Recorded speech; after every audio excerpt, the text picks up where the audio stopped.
Hi welcome back to my channel AJ cinema time. வணக்கம். இன்னைக்கு நம்ம சேனல்ல ஒரு சூப்பரான மலையாளம் ஹாரர் காமெடி மூவியோட ஸ்டோரி லைன் தான் பார்க்க போறோம். இது தமிழ் டப்லயே இருக்கு. இந்த மாதிரி மூவிஸ் அண்ட் சீரிஸோட ஸ்டோரி லைன் பத்தி தெரிஞ்சுக்க நீங்க நம்ம சேனலை சப்ஸ்கிரைப் பண்ணிடுங்க. பக்கத்துல இருக்க பெல் ஐகானை கிளிக் பண்ணிடுங்க. இந்த படத்தோட பேரு சர்வம் மாயா.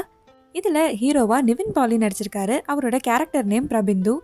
அவர் வாழ்க்கையில கொஞ்சம் வருஷத்துக்கு முன்னாடி நடந்த ஒரு சம்பவத்தால கடவுள் நம்பிக்கையை இழந்திருப்பாரு. இப்ப ஏத்திஸ்டா இருப்பாரு.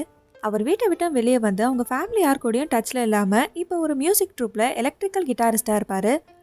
இவங்க குரூப் யூரோப்பில் ஒரு ப்ரோக்ராம் பண்ணுறதா இருப்பாங்க. ஆனால் அதில் வந்த ஒரு பட்ஜெட் ப்ராப்ளம்னால ஹீரோவை அந்த குரூப்ல இருந்து தூக்கியிருப்பாங்க. இப்போ இவருக்கு வேலை இல்லாததுனால திரும்ப அவர் சொந்த ஊருக்கே போகிறாரு. இவரோட ஃபேமிலியில் இருக்க எல்லாரும் நம்போதிரியாக நிறைய பூஜைலாம் பண்ணி அதில் தான் நிறைய சம்பாரிச்சிட்டு இருப்பாங்க. இவருக்கும் ஃபேமிலிக்கும் 12 வருஷமாக பெருசாக கான்டாக்டே இல்லை. இப்போ இவர் திரும்பி சொந்த ஊருக்கே போனோன்னு இவரோட கசின் ரூபேஷ் ஹீரோவை அவர் பண்ண பூஜைக்கெல்லாம் அசிஸ்டண்ட்டாக இருக்க சொல்லி கேட்பாரு. இப்போ ஹீரோக்கும் பணம் தேவை இருக்கிறதுனால அந்த ஆஃபரை அக்செப்ட் பண்ணிப்பாரு. ஆனால் ரூபேஷ்க்கு கொஞ்ச நாளில் அடிபட்டதுனால இப்போ அவருக்கு பதிலாக ஹீரோ பூஜையெல்லாம் பண்ண ஸ்டார்ட் பண்ணியிருப்பாரு. அதில் வர காசை இவங்க 2 பேரும் ஈக்குவலாக ஷேரும் பண்ணிப்பாங்க.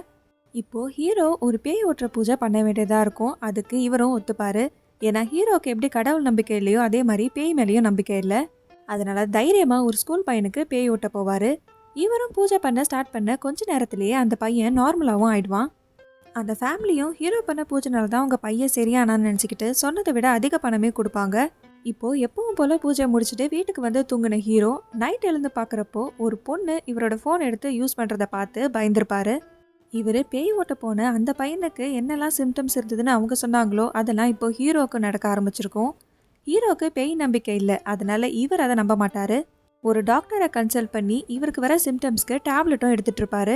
அந்த பொண்ணும் ஹீரோவோட கண்ணுக்கு மட்டும்தான் தெரியும், வேற யார் கண்ணுக்கும் தெரிய மாட்டாங்க.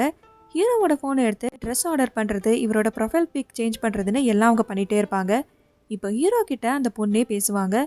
அவங்க ஒரு கோஸ்டனும் அவங்க பேர் அவங்களுக்கு வாழ்க்கையில் என்ன நடந்தது அப்படின்னு எந்த ஞாபகமும் இல்லைன்னு சொல்லுவாங்க. அவங்கள பார்த்து ஹீரோவை பயப்பட வேண்டாம்னு சொல்லுவாங்க. அவங்க பேர் தெரியாததுனால ஹீரோ அவங்கள டெல்லுலூன்னு கூப்பிடுவாரு. இப்போ ஹீரோவை ஒரு பெரிய மியூசிக் ட்ரூப்லேருந்து அப்ரோச் பண்ணியிருப்பாங்க. எலக்ட்ரிக்கல் கிட்டாரிஸ்ட் அவங்க குரூப்புக்கு தேவையாக இருக்கும். அந்த ஆடிஷனுக்கு ஹீரோ போனப்போ பயத்தில் ஹீரோ கொஞ்சம் சொதப்புவார்.